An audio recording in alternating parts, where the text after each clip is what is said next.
जिनके पीछे पीछे श्री कृष्ण द्वैपायन भगवान व्यास देव जी, हा पुत्र बेटा तुम कहां जा रहे हो, एक शब्द नहीं बोले।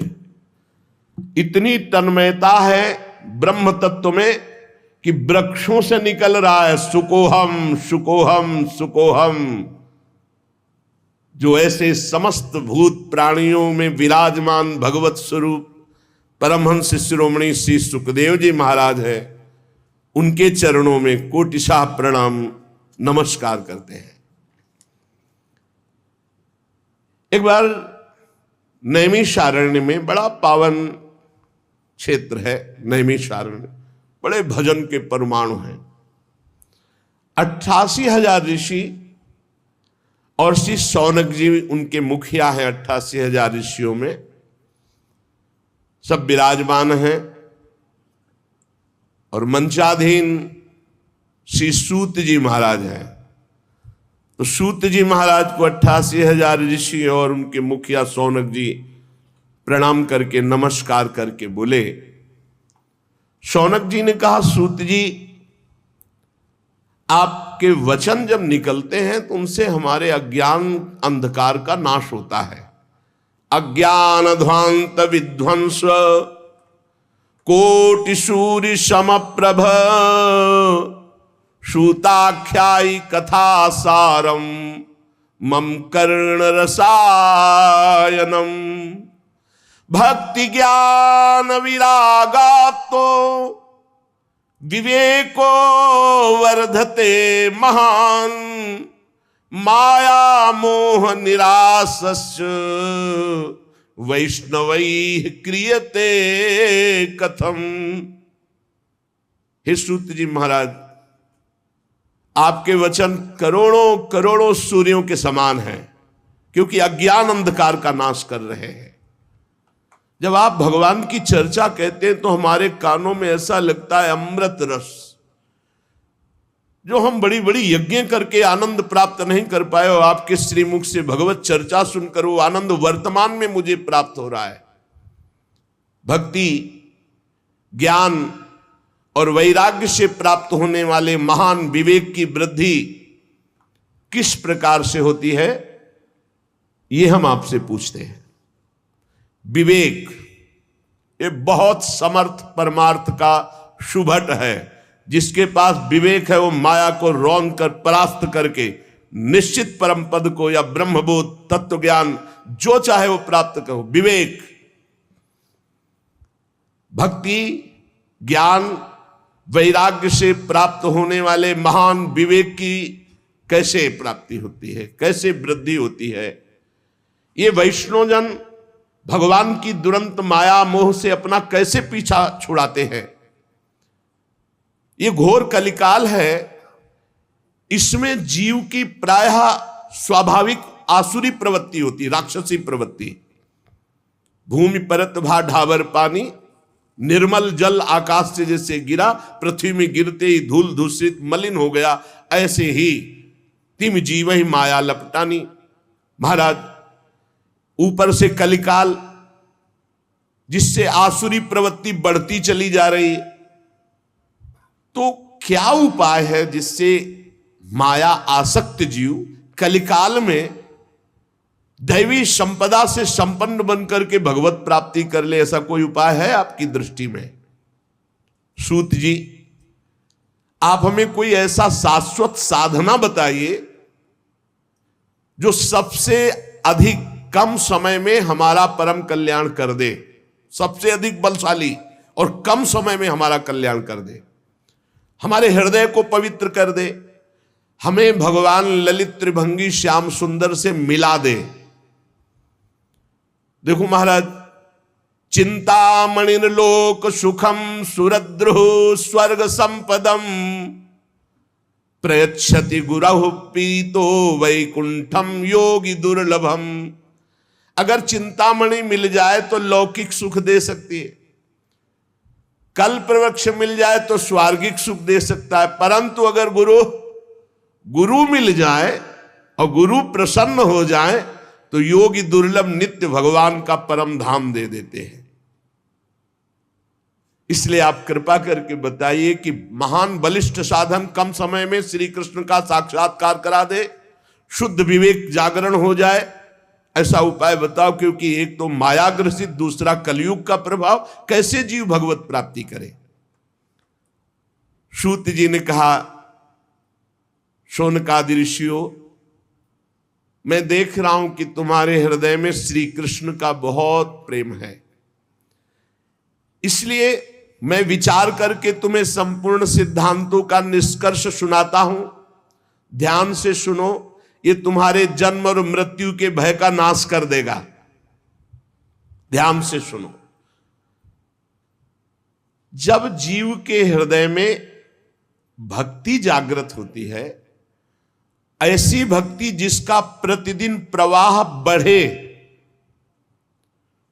वो प्रवाह जीव को भगवान श्री कृष्ण के समीप ले जाता है, भक्ति का प्रवाह।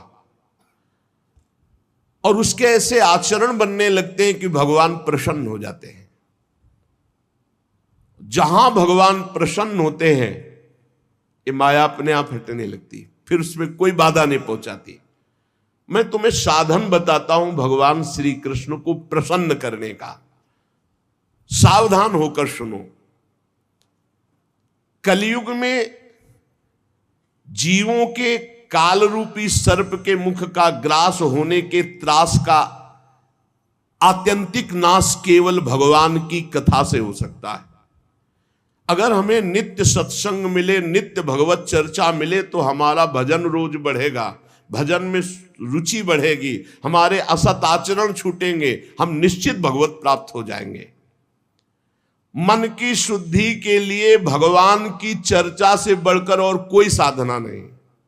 परस्पर भगवान की चर्चा, कथन श्रवण की जाए, इससे बहुत जल्दी मन भगवान में लग जाता है, मन शुद्ध हो जाता है।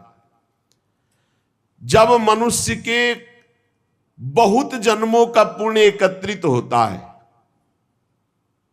एक दो जन्म का नहीं, जन्मांतरे भवेत पुण्यम तदा भागवतम लभेत। जन्म जन्मांतर के पुण्य एकत्रित होते, तब उसे भगवान की रस भरी चर्चा सुनने का सौभाग्य मिलता है। भगवान की चर्चा सुनना बड़ी दुर्लभ विषय।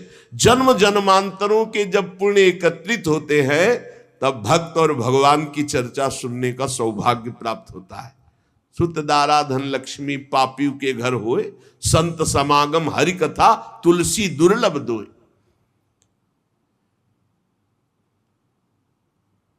ये बहुत अमूल्य है भगवान की चर्चा। देखो, जब श्री सुखदेव जी महाराज राजा परीक्षित को कथा सुनाने के लिए उद्यत हुए, तो देवता लोग अमृत का कलश लेकर के आए और कहा, महाराज, देवता अपना काम बनाने में बड़े कुशल होते हैं। नमस्कार किया और कहा, महाराज, ये अमृत कलश है, क्या करें? सुखदेव जी ने कहा, इसका क्या करें? नहीं, आप हमें कथा अमृत दे दीजिए और ये अमृत पिला दीजिए। परीक्षित को तक्षक सर्प काटेगा भी तो मरेंगे नहीं, क्योंकि अमृत का प्रभाव होता है, इसीलिए तो आप कथा सुना रहे हैं। उनको निर्भयता प्राप्त हो जाएगी अमृत से, और हमें सुना दीजिए कथा अमृत, जिससे हम मुक्त हो जाएंगे। अदला बदली कर लो, आप हमें कथा अमृत पान करा दो, हम परीक्षित जी को, ये देवता लोग कह रहे कि देवलोक का अमृत पान करा देंगे तो तक्षक काटेगा भी तो भी नहीं मरेंगे। हंस पड़े श्री सुखदेव जी, बड़े चतुर बनते हो। कहां ये कांच और कहां मणि, कहां इंद्र नीलमणि श्याम सुंदर की मनोहर चर्चा, और कहां ये भय शोक प्रदान करने वाला अमृत। क्योंकि उसको पीने के बाद भी देवता भयभीत होते हैं, शोकित होते हैं, ईर्ष्या होती है, कामनाएं होती हैं। वो अमृत किस काम का? और श्री कृष्ण कथा अमृत तो निर्विकार करके भगवत प्रेम में डुबो देता है। कहां कांच और कहां मणि, कहां ये अमृत और कहां श्री कृष्ण लीलामृत। श्री सुखदेव जी ने हंसी उड़ा दी कि अरे जाओ, तुम ये कलश लेकर जाओ, तुम अधिकारी नहीं हो। दैन्य भाव से, आर्त भाव से अगर मांगते तो कुछ देने की जरूरत नहीं थी, अपने आप कथा सुनने को मिल जाती। लेकिन तुम बदला अदला बदली कि हमें भगवदामृत पिला दो, ये हम देवामृत तुम्हें दे दे, ये कहां कांच और कहां भगवान श्री कृष्ण की चर्चा। तुम भक्त नहीं, तुम अभक्त हो। देखो, उपासक को यह ध्यान रखना, हर उपासक के हृदय में एक बात रहती है, पहली हमारी मांग होनी चाहिए भगवत प्राप्ति, पर हर उपासक के मन में होती है आखिरी बात कि भगवत प्राप्ति तो हो ही जाएगी, हम भोग भोग लेते हैं। कभी नहीं होगी ऐसे उपासक को। जो भगवत प्राप्ति को टालता है और अन्य भोगों को प्राथमिकता देता है, उसके लिए भगवत प्राप्ति बहुत दुर्लभ है। एक भक्तमाल जी में प्रसंग आता है कि एक बहुत बड़े सिद्ध महापुरुष के पास एक कथा सुनाने वाले कि महाराज, हमने श्रीमद् भागवत कथा का ज्ञान प्राप्त किया है गुरुजनों से, तो वो आपको सुनाना चाहते हैं। तो उनका अहोभाग्य, भगवान की असीम कृपा, आप कथा सुनाएंगे। 7 दिन भगवत चर्चा सुनी। इसके बाद कहा, कथा सुनने के बाद कुछ भेंट देनी चाहिए, बोलो आप क्या चाहते हो। सिद्ध पुरुष थे, पता था उनको। तो उनका, भगवान संतान नहीं है, अगर एक संतान हो जाती, जाओ 7 दिन कथा सुनाने का फल हमारे भजन के प्रभाव से तुम्हारा नवीन प्रारब्ध बनेगा और तुम्हारे संतान होगी। और हाँ, भगवान संतान भी हो गई पर धन नहीं है तो कैसे हम पालन पोषण करेंगे, इसलिए आपकी कृपा से कुछ ऐसा विधान बन जाए कि हमारा परिवार चलता रहे, इससे कुल परंपरागत हमें लक्ष्मी की प्राप्ति हो। हरि चर्चा सुनाई है, विधान बन जाएगा, धन का भी बन जाए। ठीक है, जाओ। और कुछ, भगवान की थोड़ी भक्ति भी हो जाए। चुप, पहले संतान, दूसरे में धन और तीसरे में भक्ति। कदाप तेरे को भक्ति प्राप्त नहीं हो सकती। जाओ, संतान होगी, संपत्ति मिलेगी, भक्ति नहीं।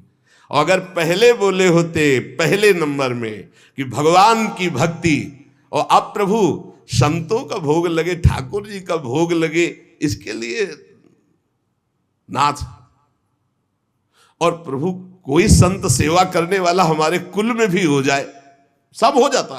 पहले भक्ति, लेकिन भक्ति सबसे पीछे नहीं। अभक्तास्तांश्च विज्ञाये न ददौ सा कथामृतम, श्रीमद्भागवती वार्ता सुराणाम अपि दुर्लभा। भगवान की कथा दैन्य आर्त भाव से, अहोभाग्य मनाकर सुनी जाती है, इस भाव से नहीं, अदला बदली से नहीं। श्री सुखदेव जी ने देखा कि इनके हृदय में भक्ति नहीं है, ये बदले में कथा सुनना चाहते, इसलिए अनाधिकारी है। ये जानकर कथामृत का दान नहीं किया। ये देवताओं को भी दुर्लभ है भगवत चर्चा, श्री कृष्ण कथा। पूर्व काल में श्रीमद् भागवत के श्रवण से राजा परीक्षित को परम पद मिला, यद्यपि सर्प ने काटा था। ब्रह्मा जी को बड़ा आश्चर्य हुआ। उन्होंने सत्यलोक में साधनों को तौला, एक तरफ सब साधन और एक तरफ भगवान की पावन लीला कथा, तो सब साधन हल्के पड़ गए और भगवान की चर्चा सबसे भारी रही। भगवत लीला कथा ये सीधे भगवत प्राप्ति कराती है। रत्नावती जी ने कोई और साधन नहीं किया, केवल दासी के मुख से भगवत चर्चा। ब्राह्मण पत्नियों ने मथुरा, कोई और नहीं, गोपी जनों ने और कोई नहीं, परस्पर भगवत चर्चा, भगवत गुणानुवाद, बड़ी दिव्य अवस्था। कलयुग में भगवान की लीला कथा सुनने से तत्काल माया मोह का नाश होकर के भगवत प्राप्ति होती है। और कहीं सप्ताह विधि से जो श्रवण करते हैं कामना पूर्वक, उनकी जो कामना होती है, या पाप प्रायश्चित, पापों का नाश, कामनाओं की पूर्ति, भगवत प्राप्ति, सब कुछ इसमें सुलभ है। शौनक जी ने पूछा, सांसारिक प्रपंच से मुक्त एवं विचरणशील देवर्षि नारद जी सनकादि के साथ संयोग कहाँ हुआ, वो विधि विधान के श्रवण में उनकी प्रीति कैसे हुई। सूत जी ने कहा मैं तुम्हें वो भक्ति पूर्वक कथा सुनाता हूं। श्री सुखदेव जी का मैं अनन्य शिष्य हूं। सूत जी कह रहे श्री सुखदेव जी ने मुझे अपना प्रिय शिष्य जानकर एकांत में मुझे सुनाया है। एक दिन विशालापुरी में चारों निर्मल ऋषि सनक सनंदन सनातन सनत कुमार सत्संग के लिए आए हुए थे। वहां उन्होंने देखा देवर्षि नारद जी को। सनकादि ने देवर्षि नारद जी के दर्शन से ही प्रश्न उत्पन्न हो गया और कहा भगवान के भक्त का मुख उदास नहीं होता, तुम्हारा मुख उदास क्यों है। भगवान के भक्त का मुख उदास नहीं होता, उदास का कोई विशेष कारण होता है। आपका चिंतातुर होना, उदास होना और आपका जल्दी जल्दी चलना, इन तीनों बातों से मुझे लग रहा है कि कुछ न कुछ विशेष बात है। क्योंकि भक्त गजराज की चाल चलता, मस्त भगवत चिंतन परायण। भक्त का मुख प्रसन्न होता है, वो चिंता शोक से मुक्त होता है। नारद जी को उदास देखकर, चिंतातुर देखकर और जल्दी जल्दी आते हुए देखकर कहा आपका आगमन कहां से हो रहा है। आप इस समय जो व्याकुल हैं इसका मतलब कोई समस्या है। इसलिए अनासक्त पुरुष की ऐसी स्थिति किसी विशेष समस्या से होती। वो क्या समस्या है, देवर्षि नारद जी से सनकादि ने पूछा। नारद जी ने कहा महाराज मैं सर्वोत्तम लोक पृथ्वी लोक को इसलिए मानता हूं कि यहां बड़े बड़े महाभागवत भगवान के भजन करने वाले हैं। तो मैं पृथ्वी लोक में आया, यहां पुष्कर प्रयाग काशी गोदावरी अर्थात नासिक हरिद्वार कुरुक्षेत्र श्रीरंग सेतुबंध कई तीर्थों में मैं विचरण करता रहा, लेकिन मुझे इन सब तीर्थों में जाने पर जो शांति चाहिए वो नहीं मिली। क्यों? क्योंकि इस समय अधर्म के सहायक कलयुग ने सारे तीर्थों में अपना प्रभाव फैला रखा है। मैंने तीर्थों में देखा, देवर्षि नारद जी कह रहे सत्यम नास्ति तपः शौचम दया दानम न विद्यते उदरम भरणो जीवा वाराकाह कूट भाषण।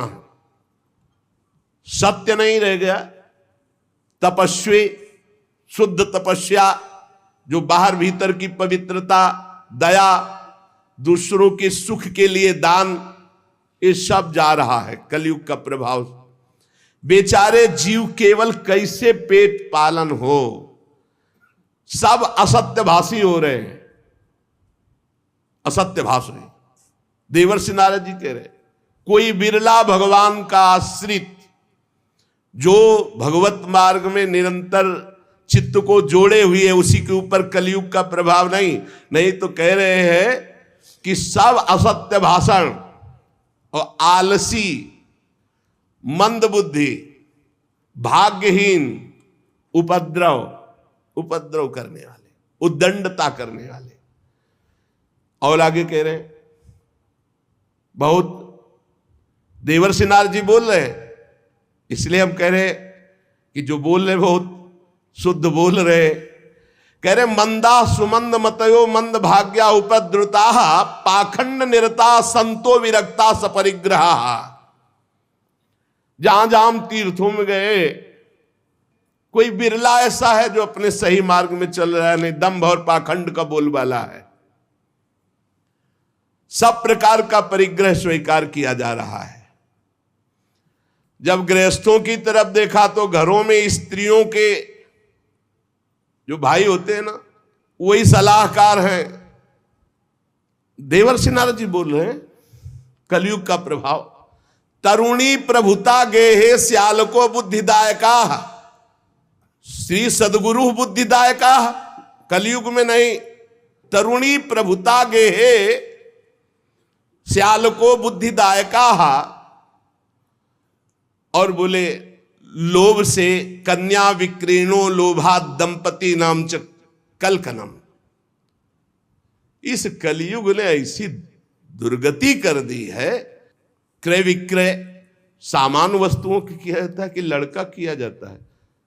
तुम्हारे लड़का, उसके लड़की हो बेचारे की जितनी श्रद्धा होगी वो देगा ही। ये दहेज मांगना, दहेज लेना इच्छा से युक्त होकर नहीं, हमारे पूर्व से चला आ रहा है। कन्या वाला जितनी सामर्थ होती खूब भावपूर्वक वर पक्ष को देता रहा है, उसका भाव रहा है, लेकिन वर पक्ष मांग करके वैसे घर में नई साइकिल नहीं, लड़का मोटरसाइकिल के लेगा तब ही चलेगा, दुल्हन भी ले, केवल तुम लड़का हो इसलिए, और वो पढ़ लिख करके घर परिवार से आपके पास आ रही है, पूरे जीवन आपकी सेवा करेगी। तुम्हें ये नहीं समझ में आ रहा, तुम्हें चाहिए कमा करके। अरे हमें तो लगता है कि कार वगैरह व्यवस्था तो देनी चाहिए लड़की वाले को, कि हमारे कुल चलाने के लिए लड़की दी व्यवस्था, तुम्हें कभी कोई कष्ट ना पड़े। लड़की वाला बेचारा देता है ऊपर से और वो मांग करते हैं। स्त्री पुरुष फिर भी आपस में कलह है, बड़ा विचित्र। महाराज देवर्षि नारद जी सनकाद से कह रहे, महात्माओं के आश्रम में गया, तीर्थों में गया, पावन नदियों में गया, यहां सब दुष्टों ने देवालयों को नष्ट कर दिया। कलयुग का ऐसा प्रभाव हो रहा है कि शुद्ध योगी मिलना, सिद्ध मिलना, सिद्ध ज्ञानी मिलना, सिद्ध भक्त मिलना, सिद्ध सत्कर्मी मिलना बड़ा कठिन हो रहा है। न योगी नैव सिद्धो वा न ज्ञानी सत्क्रियो नरा कलिदावा नले नाद्य साधनम भस्मताम गतम। भ्रष्टाचार फैला रहा है कलयुग, सारे साधन इस समय कली रूपी दावानल से भस्म हो रहे हैं। हमने देखा कि बाजारों में अन्न बिकने लगा है, पहले अन्न नहीं बिकता था। देवर्षि नारद जी कह रहे कैसा कलयुग का प्रभाव बढ़ गया है। अट्टशूला जनपदा शिवशूला दुजातय कामिन्य केशशूलिन्य संभवंती कलाविहि। दुजातय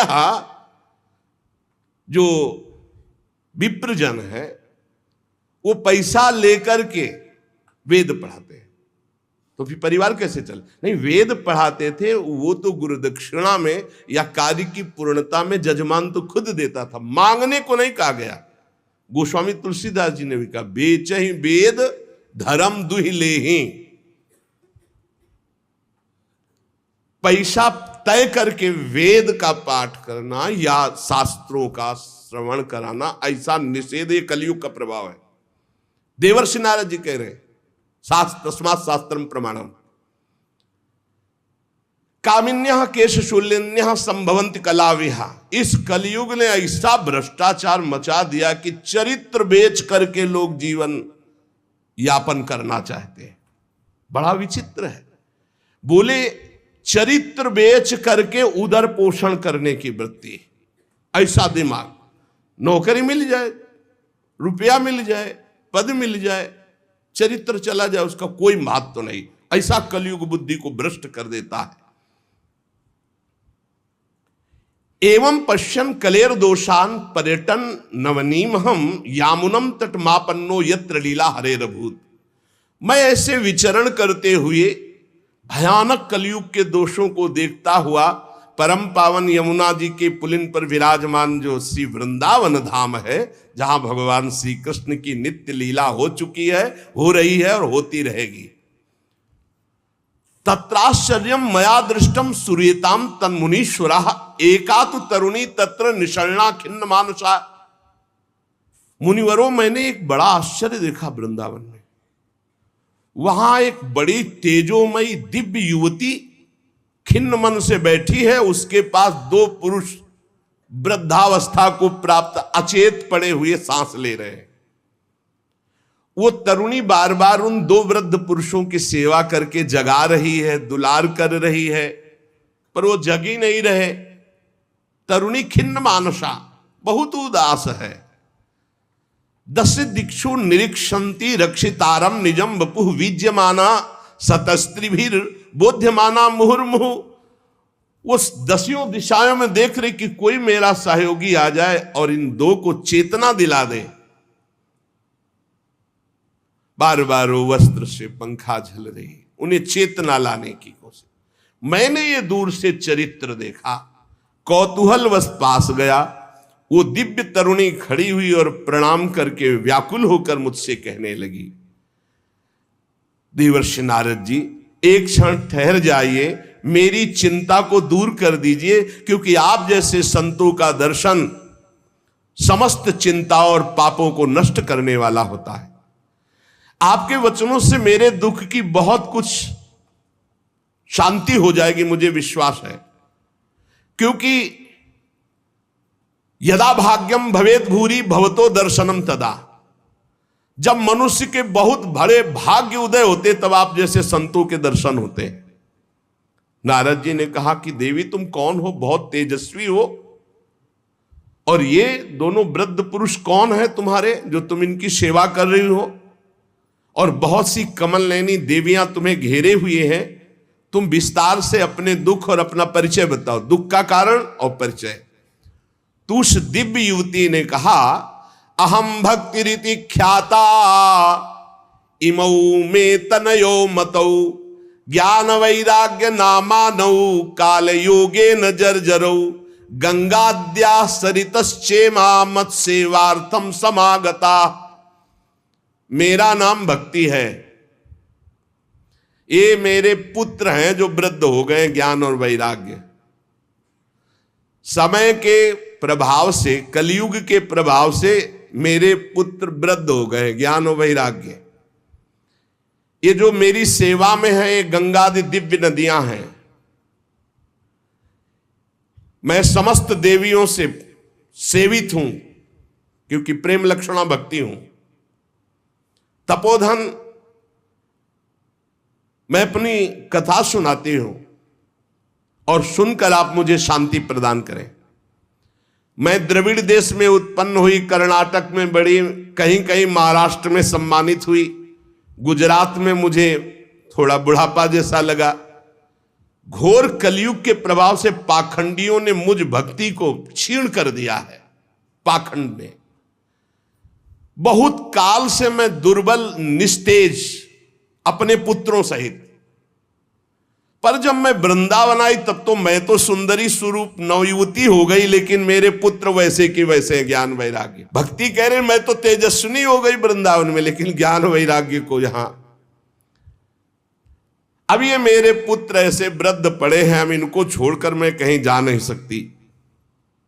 जरठत्वम समायातौ तेन दुखेन दुखिता साहम तु तरुणी कस्मात सोतो वृद्धा विमोकुता। बड़ी समस्या है, माता जवान और बेटे बूढ़े, मैं दुखी हूं। हम तीनों एक साथ रहते हैं, ज्ञान वैराग्य भक्ति, फिर ये विपरीतता क्यों? ऐसा होना चाहिए, पुत्र तरुण होना चाहिए, माता बूढ़ी होनी चाहिए। मैं तरुण हूं, मेरे पुत्र ज्ञान वैराग्य बूढ़े हैं। योग निधि आप इसका कारण बताइए। नारद जी ने कहा, साध्वी आपके बात करते करते मैंने ज्ञान दृष्टि से सब कुछ देख लिया, तुम्हें विषाद नहीं करना चाहिए। भगवान श्री हरि तुम्हारे अधीन है। प्रेम अधीन भगवान का नाम, प्रेमाधीन, भक्ताधीन मनः पूज्यो, भक्ति के अधीन है, तुम्हें विषाद शोभा नहीं देता। सूत जी कहते हैं, मुनिवर नारद जी ने एक क्षण में ही सब कारण जान लिया, और नारद जी ने कहा, देवी सावधान होकर सुनो, ये दारुण कलयुग है। इसी से इस समय सदाचार, योग मार्ग, तपस्या, सब मार्ग, भगवत मार्ग जितने हैं, प्रायः ये गुप्त लुप्त होते जा रहे हैं। कलिकाल का ऐसा प्रभाव बढ़ता चला जा रहा है। हे देवी, जना अघासुरायन्ते साठ्य दुष्कर्म कारिणः। सबका मन दुष्टता में ज्यादा लगता है। दुष्कर्म करना, पापाचरण करना, जो मन बुद्धि है, ये ज्यादातर पाप कर्म के कभी नहीं अघाते हैं। जहां देखो जो सही मार्ग से चलेगा उसे दुख, म्लान, निंदा, उपहास। बड़ा बुद्धिमान होगा जो सही मार्ग में धैर्य पूर्वक चल पावे, नहीं तो लोग ऐसा उसका उपहास करेंगे और ऐसा दृश्य देखने को कलयुग दिखाएगा कि पाप कर रहा है, मौज से रह रहा है, धर्म से चल रहा है, बड़ा दुखी हो रहा है। कलयुग का ऐसा प्रभाव बढ़ रहा है कि यहां शुद्ध ज्ञानी मिलना, शुद्ध भक्त मिलना, शुद्ध पंडित मिलना, पंडिता समदर्शिना बड़ा कठिन हो रहा है। ऐसा नहीं कि नहीं है, पर बड़ा कठिन हो रहा है। पृथ्वी में इतना पाप बढ़ता जा रहा है कि भगवान शेष जी के लिए भार रूप हो रही है पृथ्वी। मैं तो आया था मृत्यु लोक में भक्तों का समागम प्राप्त करने, लेकिन इस समय छूने और देखने योग्य भी नहीं रह रही है। बड़ा अमंगल हो रहा है पृथ्वी में। इस संसार में वैराग्य और ज्ञान की किसी की जरूरत है नहीं, इसीलिए बूढ़े हो गए तुम्हारे पुत्र। विषयानुरागी अंधे बने हुए, भोगों में लगे हुए, इसलिए वैराग्य की जरूरत नहीं। भोगों में सुख बुद्धि, इसलिए ज्ञान की जरूरत नहीं। तुम इसलिए जवान यहां हो गए कि वृंदावन है, यहां संयोग से सदैव तुम जवान रहोगी। कभी तुम्हें कोई भी अंग 64 अंगों में भक्ति के कोई भी अंग यहां हीन नहीं, क्योंकि संपूर्ण अंगों से परिपूर्ण ये भगवान का धाम है ना। अतः वृंदावनस्य संयोगात् पुनस्त्वं तरुणी नवा, धन्यम वृंदावनम तेन भक्तिर्नृत्यति यत्र च। धन्य है वृंदावन, जहां भक्ति सर्वांग पुष्ट होकर नृत्य कर रही। परंतु वृंदावन में भी तुम्हारे पुत्रों को यहां कोई पूछने वाला नहीं, ग्राहक नहीं। अत्रेमौ ग्राहका भावान जरामपि मुंचतः। अभाव है वृंदावन में, ज्ञान वैराग्य को कोई नहीं पूछता। यहां प्रेम लक्षणा भक्ति का ही सारा खेल है, इसलिए इनका बुढ़ापा नहीं छूट रहा। पर यहां आनंद से सो रहे, क्योंकि भगवान का धाम है, तो इनको भगवत स्पर्श जनित आनंद की प्राप्ति हो रही, इसलिए शांत सो रहे। भक्ति ने कहा कि सुना था कि राजा परीक्षित ने देखा था कलयुग को, फिर इस पापी को मार क्यों नहीं डाला, रहने क्यों दिया? इस पापी कलयुग के आते ही सबकी बुद्धि भ्रष्ट हो गई, सब वस्तुओं का सार न जाने कहां चला गया। परीक्षित जी ने मार क्यों नहीं डाला इसको?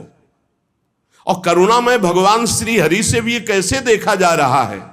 मेरा संदेह दूर कीजिए, क्योंकि आपके वचनों के सुनने से मुझे बड़ी शांति और पुष्टता मिल रही है। भक्ति जी ने कहा। नारद जी ने कहा, देवी तुमने पूछा है तो प्रेम से सुनो कल्याणी, मैं तुम्हें बताऊंगा, तुम्हारा दुख निश्चित दूर होगा। जिस दिन भगवान श्री कृष्ण इस भूलोक को छोड़कर अपने परम धाम को गए, उसी दिन से संपूर्ण साधनों में बाधा डालने वाला एक कलयुग आ गया। उसी दिन से कलयुग आया है जिस दिन भगवान परम धाम को अंतर्धान हुए, द्वापर का अंत। तुमने जो पूछा परीक्षित जी ने मारा क्यों नहीं इस कलयुग को, तो दिग्विजय के समय राजा परीक्षित की दृष्टि पड़ी, जो ही दृष्टि पड़ी कलयुग समझ गए मार डालेंगे, क्योंकि भगवत शक्ति से संपन्न है। वो दौड़ के अपनी पाग उतार कर दीन होकर शरण में आ गया।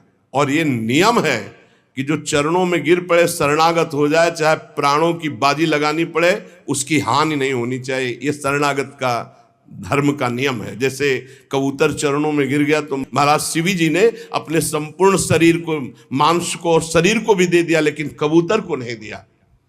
वो दीन के समान शरण में आ गया। अब जब शरण में आ गया तो मारा नहीं जा सकता। फिर देखा कि ये तो सब का सारग्राही है। जो फल तपस्या, योग एवं समाधि से नहीं मिल सकता, वो कलयुग में हरिनाम से मिल सकता है। ए देखो, ये सार वस्तु कलयुग की पकड़ी महाराज परीक्षित जी ने।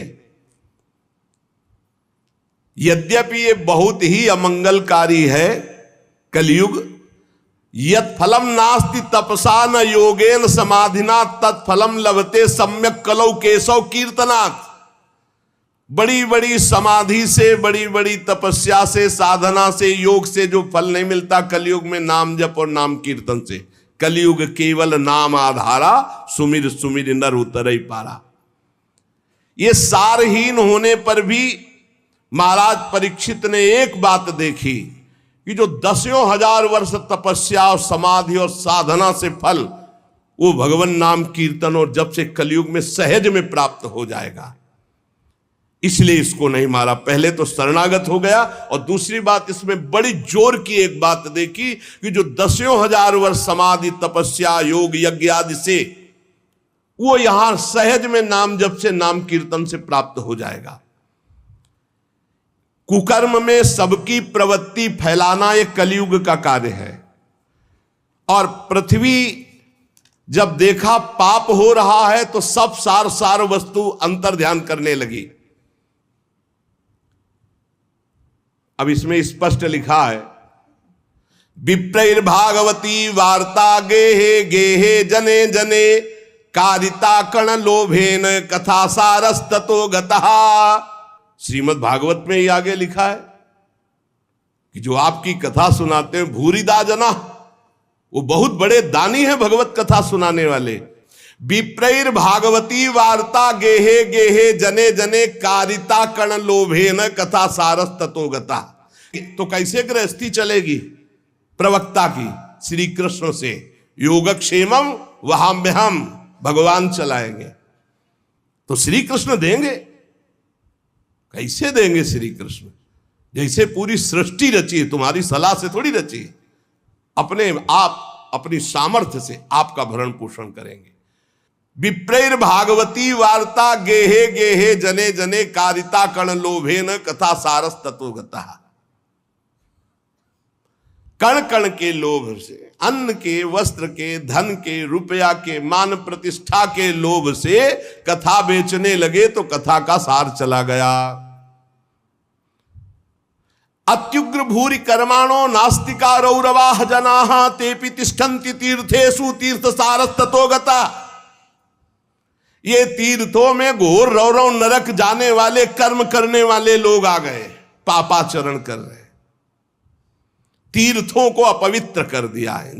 शराब पीते हैं, दुनिया का सब जितना पापाचरण सब आके यहां होटलों में नाना प्रकार के आचरणों को, ये धाम है, तीर्थ है। सच्ची मानिए आप, सच्ची मानिए। गंगा यमुना के पावन तटों पर नशा कर रहे हैं बैठ के, जहां भजन करना चाहिए वो नशा कर रहे हैं। जहां धाम में आकर रो रो कर प्रभु से क्षमा याचना मांगकर भजन करना चाहिए, मेरे पापों का प्रायश्चित हो जाए, वहां पाप कर रहे हैं। देवर्षि नारद जी कह रहे अत्युग्र भूरि कर्माणो, छोटे मोटे पाप नहीं, बड़े बड़े पाप कर रहे। अत्युग्र भूरि कर्माणो नास्तिका रौरवाह जना, ये सब रौरव नरक जाने वाले अधिकारी लोग। तेपि तिष्ठन्ति तीर्थेषु तीर्थम सारस ततो गता, ये तीर्थों में वास करने लगे तो तीर्थ का महत्व जाने लगा, तीर्थ का सार जाने लगा। काम क्रोध महालोभो तृष्णा व्याकुल चेतसा तेपि तिष्ठन्ति तपसी तपः सारस ततो गता। ये तपस्वी का भेष बनाने वाले, काम क्रोधी लोभ मोह तृष्णा व्याकुल चित्त वाले, ये तपस्या का नाटक करने लगे, इसलिए तपस्या का ढोंग करने से तपस्या का सार चला गया। तो लोभ दंभ और पाखंड का आश्रय लेने से ये संत भेष का महत्व जा रहा है। देवर्षि नारद जी और भक्ति का संवाद हो रहा है। शास्त्र अभ्यास केवल किया जा रहा है, भगवत प्राप्ति के लिए नहीं, विकारों पर विजय प्राप्त करने के लिए नहीं, भगवत ध्यान के लिए नहीं। पंडितास्तु कलत्रेण रमन्ते महिषायु पुत्रस्योत्पादने दक्षा अदक्षा मुक्ति साधने। और न ही वैष्णवता कुत्र संप्रदाय पुरःसरा एवं प्रणयताम प्राप्तो वस्तु सारा स्थले स्थले। जो संप्रदायाचार्य द्वारा सिद्धांत वर्णन की हुई वैष्णवता है, कहीं कहीं किसी में देखी जाती, नहीं तो सब मनमानी आचरण, मनमानी आचरण। इसलिए वैष्णवता का सार लुप्त हो रहा है। कलयुग ने ऐसा पाए जान जगत, हरिवंश महाप्रभु, पाए जान जगत में सब जन कपटी कुटिल कलयुगी टंचु। पुंडरीकाक्ष भगवान सब कुछ देख रहे हैं, क्योंकि कलयुग का राज्य है, शासन है उन्हीं के द्वारा। इति तद्वचनम श्रुत्वा विस्मयम परमम गता भक्ति रुचे वचो भूया सूर्यताम तच्च शौनक। सूत जी कहते, शौनक जी जब देवर्षि नारद के वचन सुने, भक्ति को बड़ा आश्चर्य हुआ। फिर उसने जो कहा सुनो, भक्ति ने कहा देवर्षि आप तो धन्य है, मेरा बड़ा सौभाग्य जो आपका समागम हुआ, क्योंकि साधु नाम दर्शनम लोके सर्वसिद्धि करम परम, भगवत प्रेमी महात्मा का दर्शन इस समस्त सिद्धियों को प्रदान करने वाला होता है। धन्योस्मि मद भाग्येन समागता, भक्ति कह रही है धन्य है मेरे भाग्य जो समागता, आपका दर्शन हुआ, आपसे संभाषण हुआ, आपका समागम मेरे अहो भाग्य धन्य। स्वयं भक्ति कह रही, सुरर्षे त्वम ही धन्योस्मि मद भाग्येन समागता, साधु नाम दर्शनम लोके सर्व सिद्धि कर्म परम। आपका केवल एक बार उपदेश धारण करके कयाधु कुमार प्रहलाद ने भक्ति की ध्वजा फहरा दी, माया पर विजय प्राप्त कर ली। आपका उपदेश प्राप्त करके ध्रुव पद को प्राप्त कर लिया। आप सर्व मंगल में साक्षात श्री ब्रह्मा जी के पुत्र हैं। हे देवर्षि नारद जी, मैं आपको नमस्कार करती हूं।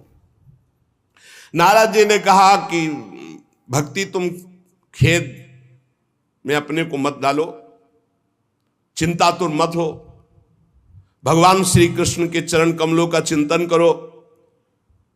भगवान की कृपा से सारे दुखों का नाश हो जाता है। दुख नाश का उपाय क्या? भगवान का चिंतन करो। जब दुख आपको घेरने लगे तो और गाढ़ चिंतन करो, दुख से बच जाओगे, वो दुख आप पर प्रभाव नहीं डाल पाएगा। जिन्होंने कौरवों के अत्याचार से द्रौपदी की रक्षा की, गोप सुंदरियों को सनाथ किया, वो श्री कृष्ण कहीं चले थोड़ी गए हैं। फिर तुम तो भक्ति हो, श्री कृष्ण को प्राणों से भी अधिक प्यारी हो, चाहे जैसा पापी पति नीच हो। अहो वत्सपतो गरियान यद जिभ्यागे वर्तते नाम तुभ्यम।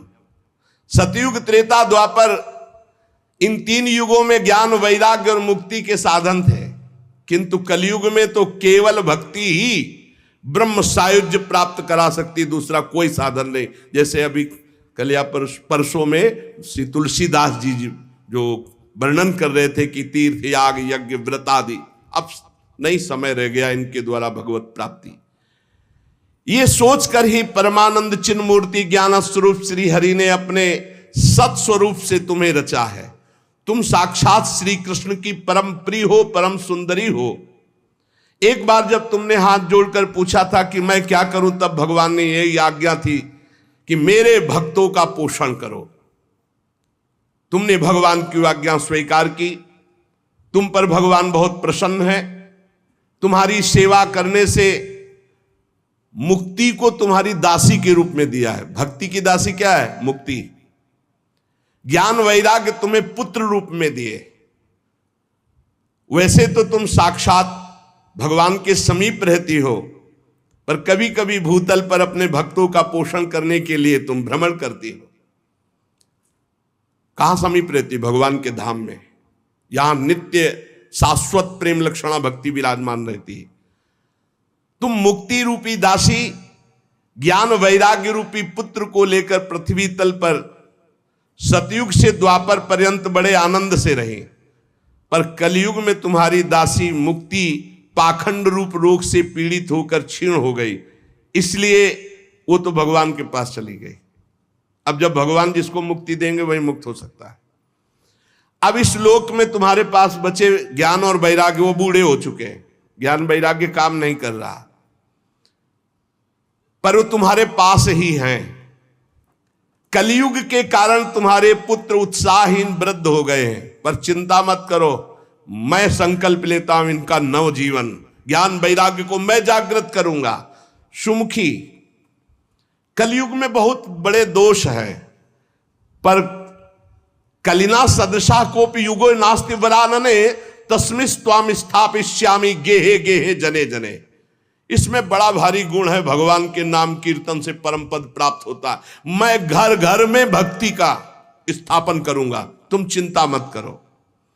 देखो, अन्य सब धर्मों को दबाकर भक्ति विषयक महोत्सवों को यदि आगे ना रखूं, घर घर में तुम्हारा प्रचार न कर दूं, तो मैं भगवान श्री हरि का दास नहीं। तुम निश्चिंत हो जाओ। तदा ना हम हरेर दासो लोके त्वाम न प्रवर्ते। अगर भक्त ये कभी कह दे तो निश्चिंत हो जाना, तो वो करे न करे, उसका जो संबंध हुआ उससे हरि कर देंगे। अपनो परण विसार भगत को पूर्वोपरण निभाऊं। अगर कभी भक्त उत्साह में आकर कह दे कि जा तुम्हारा परम कल्याण निश्चित है, नहीं तो मैं भगवान का दास नहीं, परम कल्याण निश्चित है, तुम बेपरवाह हो जाओ, कौन हो, कहां के हो, कैसे हो, इससे मतलब नहीं। अपनोपरण विसार भगत को पूर्वोपरण। देवर्षि नारद जी ने कहा तदा न हम हरेर्दासो लोके त्वाम न प्रवर्तते, मैं भगवान का दास नहीं कहलाऊंगा अगर घर घर में तुम्हारी स्थापना न कर दे। इस कलयुग में जो जीव तुमसे युक्त होंगे वो चाहे जितने बड़े पापी हों, वो भगवान श्री कृष्ण के अभय धाम को प्राप्त होंगे।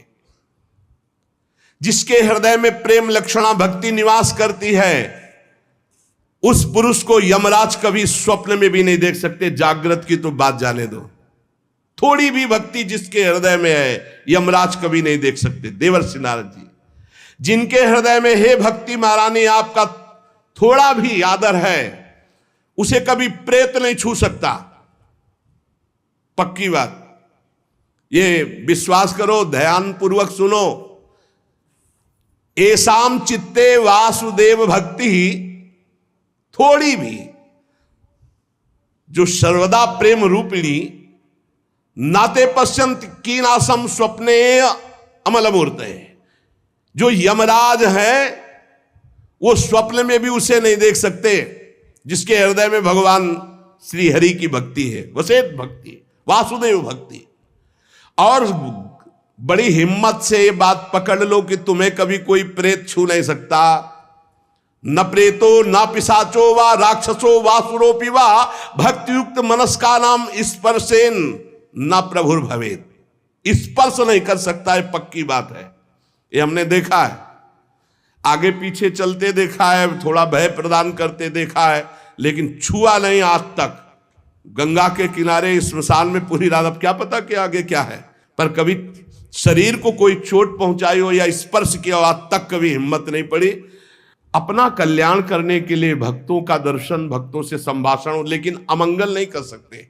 बैठा लो, गले में कंठी बंधी है, भगवान का नाम चल जपते हो, कभी कोई प्रेत तुम्हें छू नहीं सकता। डरना मत, प्रेत योनि होती है, ऐसा नहीं कि नहीं होती, 84 लाख योनियों में है, इसी में प्रसंग में आएगा आगे चल करके। ना प्रेतो ना पिशाचो वा राक्षसो वा असुरोपि वा, ना कोई राक्षस ना कोई असुर ना कोई पिशाच ना कोई प्रेत। जिसके हृदय में भगवान की भक्ति है, गले में कंठी है, नाम जप, ये कभी स्पर्श नहीं कर सकते। जिनके हृदय में भक्ति महारानी का थोड़ा भी निवास है, प्रेत पिशाच राक्षस दैत्य स्पर्श भी नहीं कर सकता। भगवान तपस्या वेदाध्ययन ज्ञान और कर्म आदि के साधन से वश में नहीं किए जा सकते, वो केवल भक्ति से ही वशीभूत होते। इसमें गोपीजन प्रमाण है। ना तपोभिर न वेदैश्च न ज्ञाने नापि कर्मणा हरिर ही साध्यते भक्त्या प्रमाणम तत्र गोपिका। ये जो भगवत चर्चा, धाम आना, सत्संग सुनना, नाम जप करना, भगवान की भक्ति में, बोले नृणाम जन्म सहस्त्रेण भक्तो प्रीतिर ही जायते कलौ भक्तिर भक्त्या कृष्ण पुरा स्थिता। जब हजारों जन्मों के तपस्या और पुण्य एकत्रित होते हैं, तब भगवान के नाम रूप लीला धाम में भक्ति होती है। कलयुग में केवल भक्ति, केवल भक्ति, केवल भक्ति से ही श्री कृष्ण चंद्र का साक्षात दर्शन पाया जा सकता है। केवल भक्ति से भगवत धाम की प्राप्ति। जो लोग भक्ति की अवहेलना करते हैं, भक्ति द्रोह करा ये च ते सीदंत जगत रे दुर्वासा दुखमापन्ना पुरा भक्ति विनिंद कहा। जो लोग भक्ति से द्रोह करते हैं, भक्त से द्रोह करते, वो चाहे दुर्वासा जैसे तपस्वी क्यों न, तीनों लोक में भारी दुख ही दुख पाएंगे। बस बस अलम व्रतैरलम तीर्थैरलम योगैरलम मकई अलम ज्ञान कथालापैर भक्ति रेकैव मुक्तिदा। बस बस बस व्रत से, तीर्थ से, योग से, यज्ञ से, ज्ञान चर्चा से अब भगवत प्राप्ति नहीं। कलिकाल है, एकमात्र भक्ति से ही परम मोक्ष, परम पद जो चाहोगे वो प्राप्त हो जाएगा। सूत जी कहते हैं, इस प्रकार नारद जी के श्रीमुख से जब भक्ति का भक्ति महारानी और पुष्ट हो गई। अहो नारद धन्योषि प्रीतिस्ते मयि निश्चला, ना कदाचित विमुंचामि चित्ते स्थास्यामि सर्वदा। नारद जी आप धन्य हैं, आपकी मुझ में निश्चल प्रीति है, मैं सदा आपके हृदय में वास करती हूं, मैं कभी आपको छोड़कर एक क्षण भी नहीं जा सकती।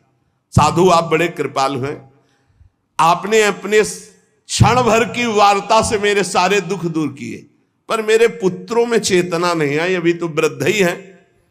आप कृपा करो मेरे पुत्र में भी चेतना आ जाए ज्ञान वैराग्य में। भक्ति के वचन सुनकर नारद जी को बड़ी करुणा आई और उन्होंने हाथ से ऐसे पकड़कर जगाने लगे कि भाई ज्ञान उठो, वैराग्य उठो। बहुत जोर लगाया लेकिन नहीं उठे। तब वेदांत सुनाया, वेदांत घोष, फिर गीता पाठ सुनाया, फिर वो कुछ जमाई लेते हुए उड़ा ऐसे, लेकिन जगे नहीं, न गीता पाठ से न वेदांत घोष से। नारद जी ने देखा कि जमाई ले रहे, थोड़ा नेत्र उठा रहे, बस फिर वैसे ही सो गए। उन्होंने सोचा क्या किया जाए, वेदांत से नहीं जग रहे, गीता से नहीं जग रहे, ज्ञान वैराग्य। बड़े दुर्बल, केश सफेद, अस्थि मात्र हुए रहे शरीरा, मतलब एकदम निस्तेज। नारद जी ने सोचा मुझे क्या करना चाहिए, कैसे इनकी वृद्धावस्था जाए, कैसे ये जगे ज्ञान वैराग्य। भगवान का स्मरण करने लगे, हे भगवान मुझे उपाय बताओ ज्ञान वैराग्य को जगाने का। उसी समय आकाशवाणी हुई, हे नारद जी खेद मत करो, तुम्हारा उद्योग निसंदेह सफल होगा। देवर्षि तुम इनके लिए एक महान सत्कर्म करो, और वह सत्कर्म क्या है तुम्हें संत शिरोमणि बताएंगे। आकाशवाणी बस इतना बोली, तुम धन्य हो, तुम इनके लिए सत्कर्म करो, तुम्हारा उद्योग सफल होगा, और वो सत्कर्म कोई संत महापुरुष बताएंगे। आकाशवाणी साफ साफ सुनाई दी थी। नारद जी को बड़ा विस्मय हुआ, वो कहने लगे कि आकाशवाणी भी हुई और कुछ आशय भी नहीं समझा, कहा संत शिरोमणि कहेंगे, वो कहाँ है संत शिरोमणि, हम किसको खोजें। आकाशवाणी ने भी बात गुप्त ही कही, वो कौन सा साधन है, वो कौन से संत शिरोमणि है जो मुझे बताएंगे, वे संत कहाँ मिलेंगे। अब आकाशवाणी ने जो कहा मुझे करना चाहिए, खोज करना चाहिए संत शिरोमणियों की। शौनक जी तब ज्ञान वैराग्य दोनों को वहीं छोड़कर नारद मुनि वहां से चले और प्रत्येक तीर्थों में जा जाकर संतों से पूछते, उनकी बात संत जन सुनते। उन्होंने बताया कि असाध्य है रोग। जब आप जैसे महापुरुष गीता सुना रहे हो, वेदांत सुना रहे हो, ज्ञान वैराग्य नहीं जग रहे, तो असाध्य ही है। कोई नारद जी के सामने नमन किए, मौने चल दिए, उत्तरे नहीं दिए। अब जहां जहां संतों में जाते तो संत जन यही कहते कि भाई सब संतों से बड़े तो नारद ही जी हैं। और जब नारद जी वेदध्वनि, वेदांत घोष और गीता पाठ बार बार सुनाया और ज्ञान वैराग्य नहीं जगाए जा सके, तो फिर और क्या हो सकता है। नारद जी तो स्वयं महाभागवत योगी राज हैं, दूसरे संत तो कैसे बताए। जब बहुत पूछा लेकिन सबने कहा दुस्साध्य है। नारद जी बहुत चिंतातुर हुए और बदरी वन में आए। ज्ञान वैराग्य को जगाने के लिए निश्चय किया कि मैं यहाँ कठोर तपस्या करूंगा। इसी समय भगवान की प्रेरणा से करोड़ों सूर्यों के समान तेजस्वी सनक सनंदन सनातन सनत कुमार दिखाई दिए। नारद जी बहुत आनंदित हुए, परस्पर नमस्कार हुआ। नारद जी ने कहा, महात्माओं इस समय बड़े भाग्य से मेरा आप लोगों के साथ समागम हुआ। आप मुझ पर कृपा करके शीघ्र वो साधना बतलाइए। आप सभी लोग बड़े योगी, बुद्धिमान, विद्वान हैं। आप देखने में 5-5 वर्ष के बालक से जान पड़ते हैं, किंतु हैं सबके पूर्वजों के पूर्वज। आप सदैव वैकुंठ धाम में निवास करते हैं और निरंतर हरिनाम कीर्तन करते रहते हैं।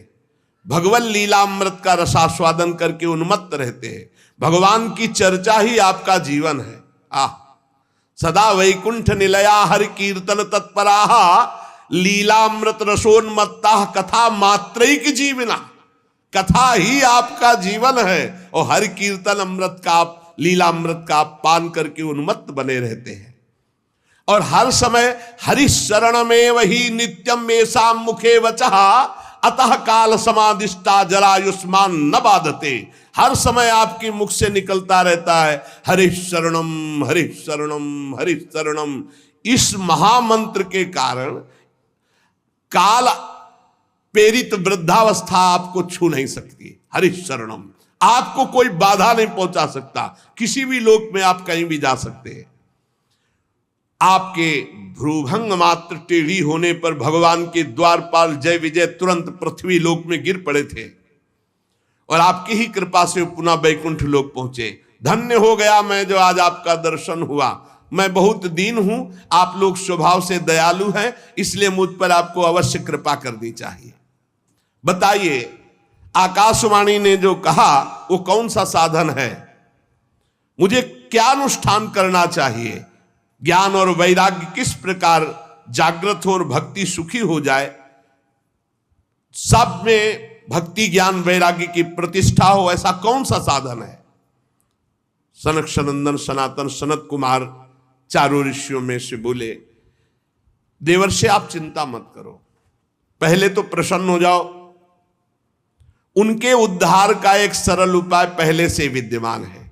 नारद जी, धन्य है उसका जीवन जो परोपकारी जीवन है दूसरे के लिए। आप विरक्तों में शिरोमणि हैं, श्री कृष्ण दासों के शाश्वत पथ प्रदर्शक हैं, भक्ति योग के भास्कर हैं। आप भक्ति के लिए जो उद्योग कर रहे हैं, आपके लिए कोई आश्चर्य की बात नहीं समझनी चाहिए। भगवान के भक्त के लिए तो भक्ति की सम्यक स्थापना करना सदा उचित है। ऋषियों ने संसार में अनेकों मार्ग प्रकट किए हैं, किंतु सभी कष्ट साध्य है और परिणाम में बहुत ब्रह्मा द्वारा रचे हुए लोकों की ही प्राप्ति कराने वाले हैं। भगवान की प्राप्ति कराने वाला मार्ग तो बड़ा गुप्त है, उसका उपदेश करने वाला पुरुष भी बड़े भाग्य से प्राप्त होता है। आपको आकाशवाणी ने जिस सत्कर्म का संकेत किया है उसे हम बतलाते हैं।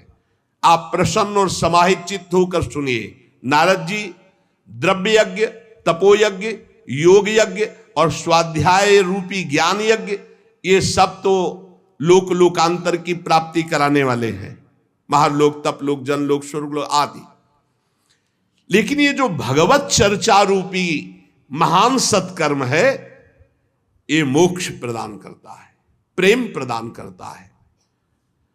भगवान की जो दिव्य चर्चाएं हैं, जिसे परमहंस श्री सुखदेव जी ने गान किया है, जब संपूर्ण भागवत की चर्चा ज्ञान और वैराग्य भक्ति को सुनाई जाए तो तत्काल इनको बल मिलेगा, इनका कष्ट चला जाएगा और ये आनंद से उन्मत्त होकर नृत्य करेंगे। सिंह की गर्जना सुनकर जैसे भेड़िए भाग जाते हैं, ऐसे भगवान की चर्चा सुनकर कलयुग के दोष नष्ट हो जाते हैं, कलयुग भयभीत होकर भाग जाता है। प्रेम रस प्रवाहित करने वाली भक्ति, ज्ञान और वैराग्य सबके हृदयों में जागृत हो जाएगी जो भगवान की चर्चा सुनेंगे। नारद जी ने कहा कि मैंने वेद वेदांत की ध्वनि की, गीता पाठ बार बार किया, फिर भी भक्ति ज्ञान वैराग्य तीनों नहीं जगे, तो महाराज श्रीमद् भागवत सुनाने से कैसे जग जाएंगे? क्योंकि कथा के प्रत्येक श्लोक, प्रत्येक पद में वेदों का ही तो सारांश है। आप लोग शरणागत वत्सल, आपका दर्शन कभी व्यर्थ नहीं जाता, इसलिए मेरा संदेह दूर कीजिए। सनकादि ने कहा श्रीमद् भागवत की कथा वेद उपनिषदों का सार है, इसलिए उनसे अलग उनकी फल रूपा होने के कारण बड़ी उत्तम है। जिस प्रकार रस वृक्ष की जड़ से लेकर शाखा पर्यंत रहता है किंतु उसका स्वाद नहीं लिया जा सकता, वही जब अलग फल रूप में आता है तो उसका स्वाद लिया जाता है।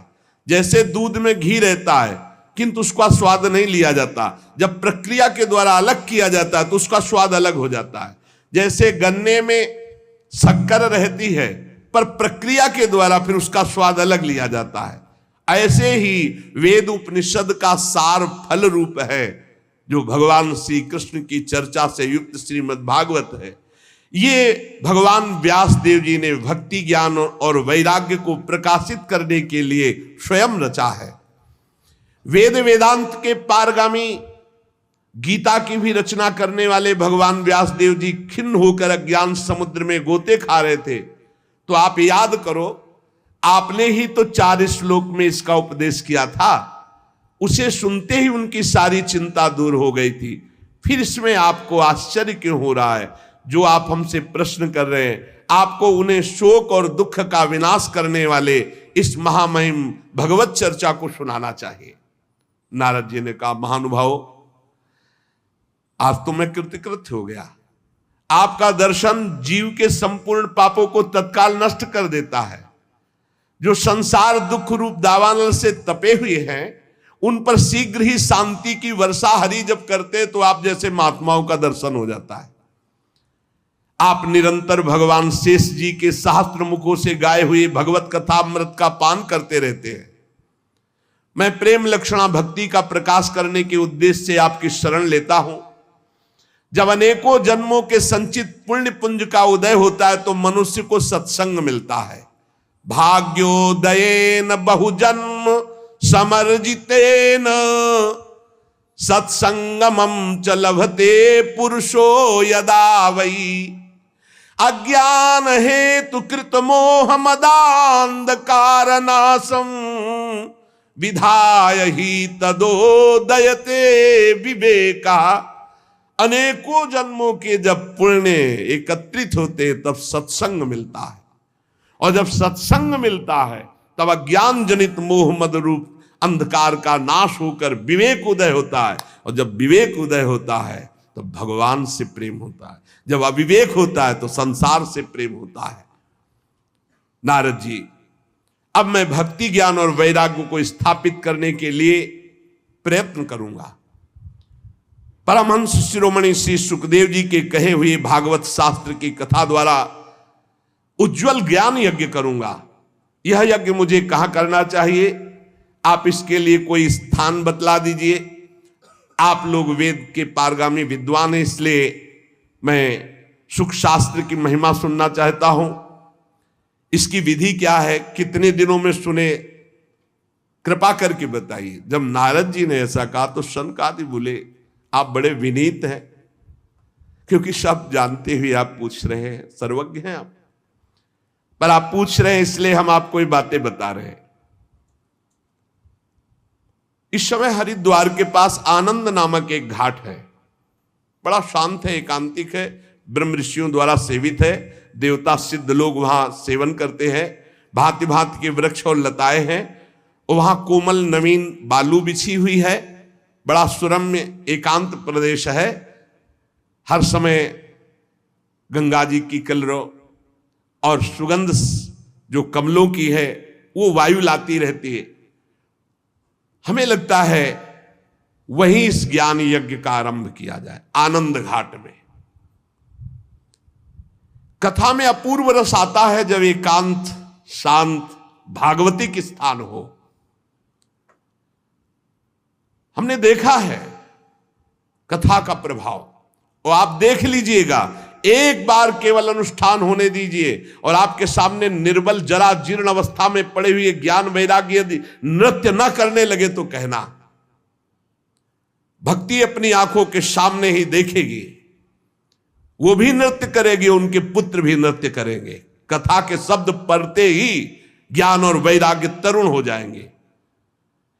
नारद जी के साथ सनकादि तुरंत वहां से पहले कथा स्थान आनंद घाट गंगा जी के तट पर गए। यहां यमुना जी के पावन तट परम पावन महामहिम वृंदावन की भूमि में इससे बराबर वो हरिद्वार है, हरिघर है। ले, ये हरिघर है, वो द्वार है।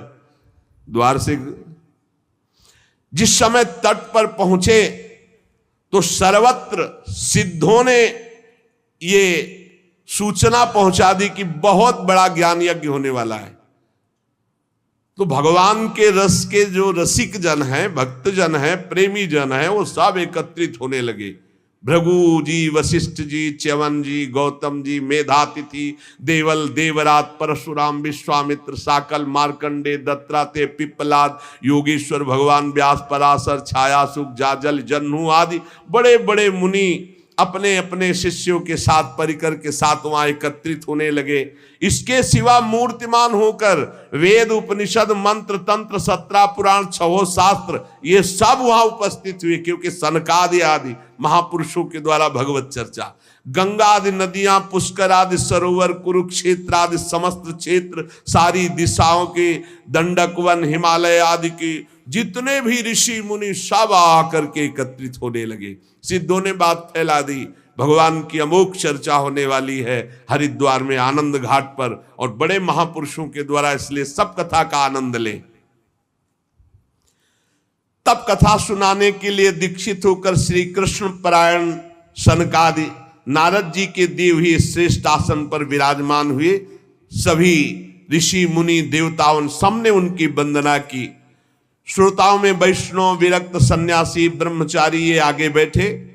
सबके आगे देवर्षि नारद जी, एक और ऋषिगण, एक और देवतागण, एक और वेद उपनिषद, एक और तीर्थ, और दूसरी ओर जन साधारण स्त्री पुरुष, ये सब ऐसे विभाग करके कथा सुनने के लिए विराजमान हुए।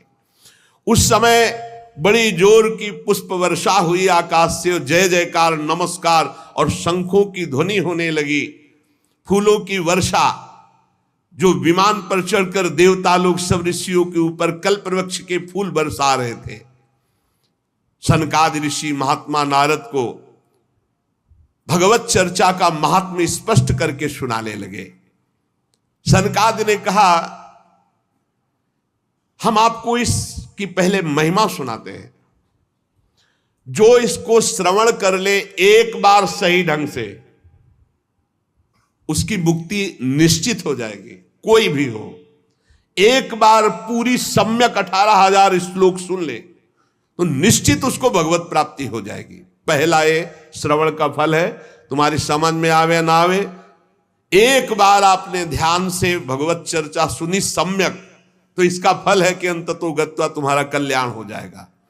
और कहीं ध्यान देकर सुना तो प्रेम लक्षणा भक्ति जागृत हो जाएगी, जो मोक्ष को भी लघु करने वाली है।